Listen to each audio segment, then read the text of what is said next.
আচ্ছা, সামনে কাদের হাতে বাংলাদেশ নিরাপদ মনে করছেন? বিএনপি, জামাত নাকি অন্যান্য দল? জামাত জামাত জামাত ছাড়া অন্যান্য দল কোনো দিনও ভালো হবে না। জামাতকে ভালো লাগার কারণ কি? জামাত ইসলাম ইসলাম ইসলাম ধর্মই হলো মুসলমান। এরা ভালো কাজ ছাড়া খারাপ কাজ জানে না। জামাত কি দেশ চালাইতে পারবে? অবশ্যই পারবে না কেন? জি, আসসালামু আলাইকুম। আসসালামু আলাইকুম, কেমন আছেন? ওয়ালাইকুম সালাম, আমাদের আলহামদুলিল্লাহ। হলো মুজাফফর অনলাইন টিভি মিডিয়া। জি জি। আগামীতে বাংলাদেশ কোন দলের হাতে নিরাপদ মনে করছেন? বিএনপি, জামাত, অন্যান্য দল?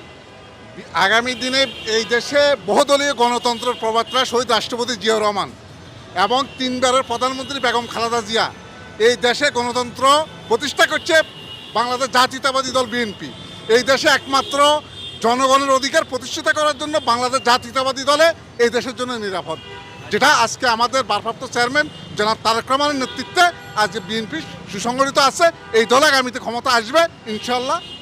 Thank you. রোদ বেশি, আমি আপনাকে বিরক্ত করবো না। জি, ওয়েলকাম।